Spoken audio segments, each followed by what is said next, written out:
Hello everyone. So I will be doing my vlog assignment on the challenges faced by Indigenous women living in rural and remote and northern communities, and also tying in cases of missing and murdered Indigenous women and girls.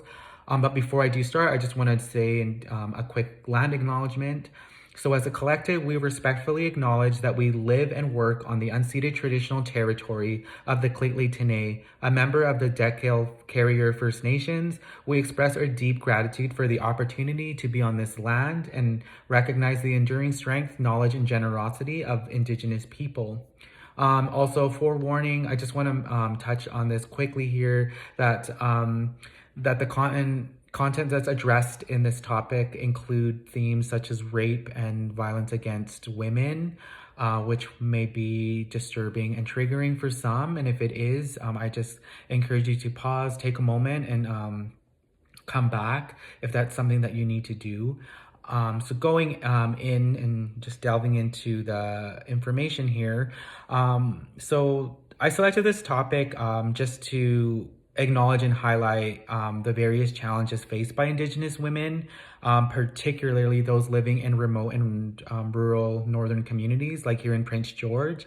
And I think it's critical to women's health because it showcases the unique healthcare disparities that these women face. Also, these communities do experience higher rates of violence, including IPV, so intimate partner violence, which some students have talked about. And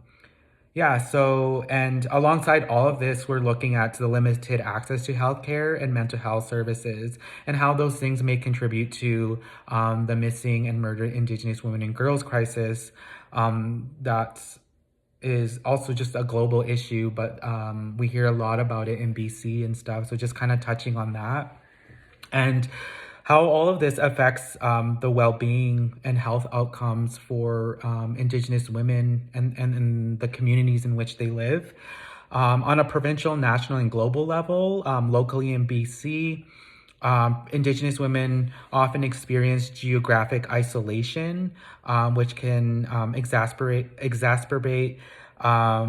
health and safety concerns, leading to poor outcomes in areas like maternal health, chronic illness, and mental health. I'm sure, or there have been cases or things that I read in articles and such that touch on how being in these isolated areas, some women and other members of the community turn to hitchhiking to get from one place to another. And this really increases the risk of sexual violence and being murdered, which is disheartening to think about. It's very scary and it impacts communities. So I'm not sure if much of you have heard about Highway 16, also being called the Highway of Tears. So it's that highway that's between PG and Prince Rupert, where there have been a lot of cases of these missing, murdered women, which is very horrific to read about. But one thing that is a constant in these topics is the lack of public transportation in these communities. So also just raising awareness on the call for better bus or transportation services. So yes, provincially and nationally, Indigenous women face systemic oppression through colonial structures that perpetuates the inequality in healthcare, justice, and social services. Globally, the issue intersects with broader themes of gender inequality, again, colonialism being a big one, and violence against Indigenous populations. Anticipated planned impact of bringing this topic into the course. So just addressing the topic in the nursing curriculum, but also more so an emphasis on addressing it in this course brings awareness, I hope, to the healthcare needs of Indigenous women, especially in rural and remote areas. I hope that this helps future nurses such as ourselves understand how systemic factors impact health and encourage the development of culturally appropriate care strategies.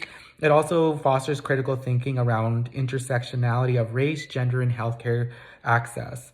So yeah, I think it's just important to talk about this because ultimately when we go into the working field, I think my hope is that some seeds are planted. So when we're working with Indigenous people, Indigenous girls, women, we have a sense of awareness, a sense of information, a conversation. Hopefully, so we talked about very disheartening cases that women go through in health and such. So that's my hope. That I hope that we can lean on these discussions and such with each other when we encounter that in the field. So how the reference and resources contributes to the discipline of nursing and women's health. I divided this between two things. I used a few articles, and then I also reached out to and got connected with some Indigenous women who were very kind enough to answer some of the kind of interview questions that I had set up. So I will also be going over one of the interviews that I did go over with this woman, and as well as another woman from America who does a lot of advocacy in Indigenous law for women. So I'm going to be going between two of those. And just applying to the feminist lens, for feminism or a feminist perspective, the issue of missing and murdered Indigenous women, as well as healthcare disparities, is, I feel, tied to the broader structural oppression of Indigenous women, as also stated in a lot of these articles and through testimonials. The gendered violence these women face is a direct result of colonial systems that marginalize their voices and bodies. A feminist lens challenges the existing power dynamics and calls for decolonization in healthcare and justice systems. So the first resource is an article called Reclaiming Power and Place, Executive Summary, National Inquiry into Missing Murdered Indigenous Women and Girls Crisis. So this summary and of the final report by the National Inquiry offers a comprehensive examination of the systemic causes behind the high rates of violence against Indigenous women, girls, and the LGBT people in Canada. The report emphasizes the need for transformative legal and social changes to address this national crisis. Key findings, so genocide through colonial structures. The report identifies persistent human and Indigenous rights violations as a root cause of the violence, describing these acts as a form of genocide. Colonial policies such as the Indian Act, residential schools, and the 60s Scoop have disrupted Indigenous societies and contributed to intergenerational trauma. I would encourage you, if you haven't read up on that, just to kind of maybe do some research on the 60s Scoop and what happened and occurred during that time, and what are some products of that time that still are very much alive today. Just for the sake of time, we won't be going into that, but I encourage you to look that up on your end. Again, other findings include systemic oppression, right to culture, right to health, right to security, right to justice, and the need, again, for decolonization. So the report does stress that addressing violence requires decolonizing structures and restoring Indigenous self-determination. This law recognizes and values Indigenous knowledge systems, governance, and laws. Call for justice. So the report issues 231 calls for justice directed at government, institutions, social service providers, industries, and to all Canadians. And key recommendations include cultural revitalization, healthcare equity, policing and justice reform, and education and awareness. So the takeaway from this is the report underscores that the violence against Indigenous women, girls, and the LGBT people is a national tragedy rooted in systemic colonialism and racism. It does say that this is a national level, but from other articles that I have read, this is really a global issue. A lot of these groups do face such inequities and injustices, which is a common theme, unfortunately. So addressing these issues requires a committed and collective effort to implement the calls of justice, focusing on decolonization, systemic reform, and the restoration of Indigenous rights and cultures. The second article looks at challenges faced by women living in rural, remote, and northern communities. So this is looking at the Standing Committee of the Status of Women's report titled the challenges faced by women living in rural, remote, and northern communities. And this examines the unique obstacles these women encounter and offers recommendations to enhance their safety and well-being and economic security. Key challenges identified is safety and security, so intimate partner violence and violence against women. Women in these regions face higher rates of intimate partner violence, compounded by limited access to support services and law enforcement. Against this is because of geographic isolation most often, well-being and economic security, employment opportunities, limited job availability, limited resource constraints make it challenging again to address and prevent crime effectively. Also, it looks at how there is a limited career advancement opportunities also that hinders women, that overall hinders women's economic independence. And recommendations include enhanced support services, improve law enforcement, boost economic opportunities, expand access services.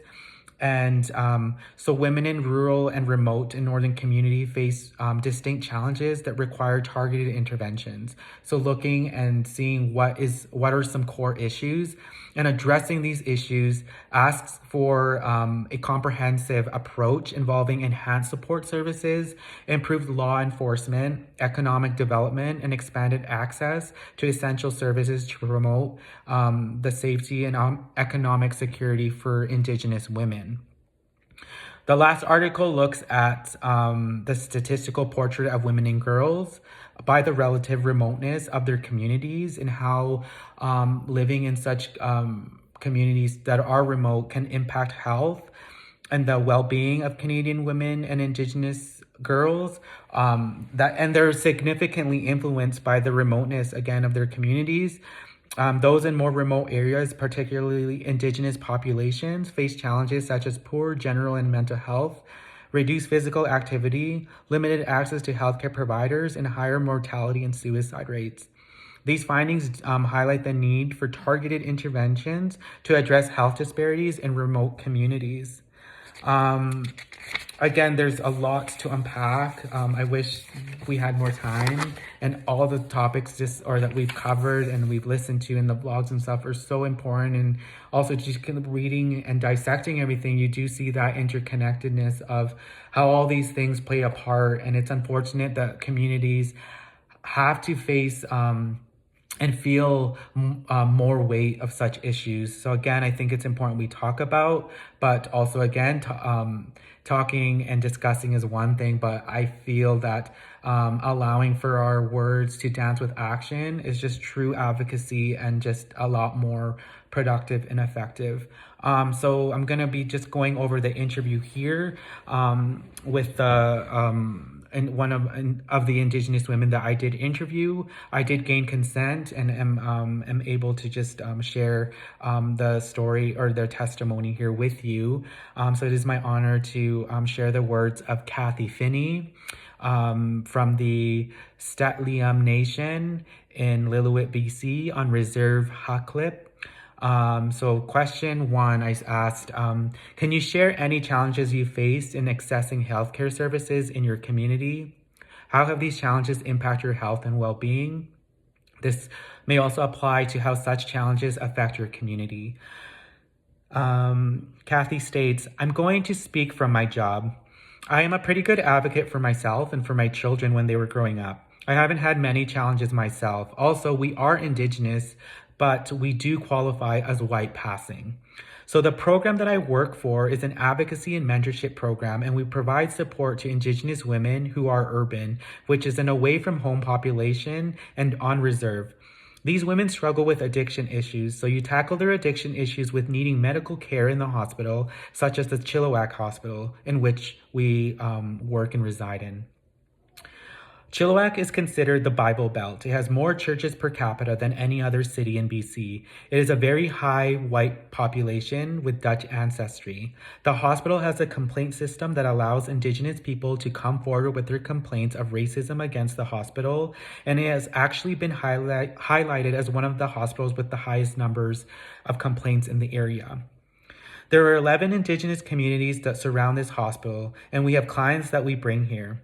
These clients have addiction issues coupled with their obvious Indigenous ancestry. When they go in, we have to come in and help advocate for them as they are kind of being dismissed at.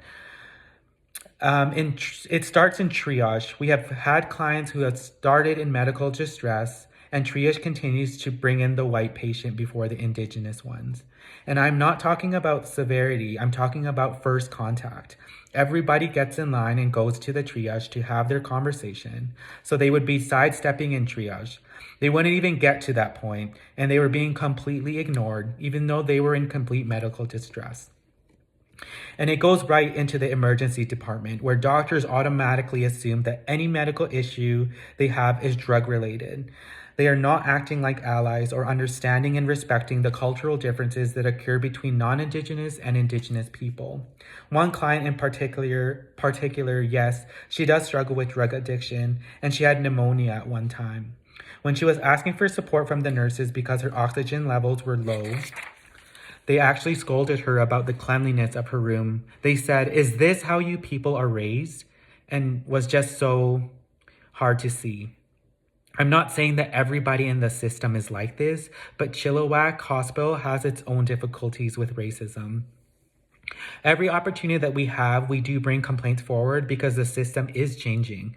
I've noticed a difference from 10 years ago, but it's not significant enough difference to change clients' mistrust in the system. They're in need of medical support, and they will actually choose not to go to the hospital because they don't want to be treated that way. Of all these health expectations, these health statistics that you hear about Indigenous people having medical issues going untreated, or even life expectancy being lower for Indigenous people, it is because a lot of our people don't want to engage in the medical system as a result of the discrimination that they receive in the process. It changes their ability to access care, ultimately shortens their lifespan, and those are the consequences of the treatment that they receive. Again, like you said, not everybody is like that. These are allies, or there are allies, but we have to come to expect cultural differences. There has to be a sense of certain cultural safety for all cultures. Do not victimize the victim. Question 2, have you ever felt mistreated, dismissed, or ignored by healthcare providers? What changes would you like to see in how Indigenous women are treated in healthcare settings? Yes, there is one circumstance. It's not mine. It's actually my daughter's. She had COVID and she was home alone. She had to call an ambulance to bring her to the hospital. And when they brought her to the hospital, she hadn't showered in a couple of days because she was so unwell. Her oxygen levels were dropping and she was struggling to breathe. So they brought her to the hospital, and the hospital insistently asked, "Are you on drugs? We think you were on drugs. If you're on drugs, just tell us." But she was not on drugs. She had consumed absolutely nothing. She had no history of drug addiction or drug use. The whole experience revolved around their perceived idea that her being an addict, being an Indigenous addict. This was a terrible experience for her. I think it's easier because one should be treated with dignity and respect. With that easy answer comes a whole host of possibilities, including what cultural safety is, ensuring there is appropriate staffing so nurses don't get burned out, and allowing for tolerance. But how do you teach tolerance in an academic setting? Because every time that I've gone into the hospital with clients, they are very understaffed and overworked, and people may be ignorant. Some of this ignorance is learned behavior, some of it's exhaustion. So how do we change that? For me, it goes back to cultural safety, tolerance, and being treated with dignity and respect. And I think it's also about understanding what it means to be a cultural ally, which is respecting somebody's differences. And again, it goes back to causing no harm. How do healthcare inequities connect to broader safety concerns, such as violence against Indigenous women and murdered missing Indigenous women and girls crisis? That's question 3. Kathy states, I'm going to bring it back to my sister-in-law. My sister-in-law was brought into the hospital. She had gone to a pub and was having drinks with this man, and she ended up being harmed by this guy, running through bushes, scared. She had thorns all over her body, and she was scratched with open wounds all around. When it came time for her to finally get taken to the hospital because someone had found her, it was the way that she was treated in the hospital. She was given the care she needed. Because I had a friend who had been sexually assaulted and I brought her to the hospital, the attention and care that she was given and the respectful way she was handled was completely different than the care and attention my sister-in-law had received. Like I said, they left the curtain completely open. They didn't ask her if she wanted a rape kit. They didn't have any consideration to the violence that she had just gone through. They didn't even pull any of the thorns out, and they said, here's some antibiotic cream and you can go home now. They were completely dismissive of her circumstances because she was obviously Indigenous. It was almost as if she was treated as a second-class citizen, and that was all they did for her. So when you have an instance where you require medical attention because of a violent act, if that's how you think you're going to be treated in the medical system, would you rather just not report it, and deal with it yourself? Or would you want to go to the hospital and have them potentially perpetuate another harm on top of that? So yes, the difference is real. And I believe that this type of treatment of Indigenous women does perpetuate the connect to the missing and murdered Indigenous girls and crisis, especially for Indigenous women living in remote and rural communities, as you had said. Number 4, as a nursing student aiming to advocate for Indigenous women's health, what advice would you give me and my peers to improve care for Indigenous communities? I think the best thing we all can do for Indigenous people is to understand the history and try not to fix Indigenous people. Instead, hold space for them while they decide what is best and what is the best next step. Because it is not that we are inadequate or incapable. It's just that sometimes what we need is to find our own strength to move forward. Support and holding space, but coming from an educated perspective and understanding residential schools, the Indian Act and the 60 Scoop, and how that has affected Indigenous people. Indigenous people couldn't vote until the 1960s. My mother was alive, and she and her family were not able to borrow anything. There were fishing and resource issues that Indigenous people wanted to bring forward to the government, but legally they were not allowed to. They were not allowed to defend themselves in court until the 1960s, which is why there were never any treaties for land claims until the 1970s.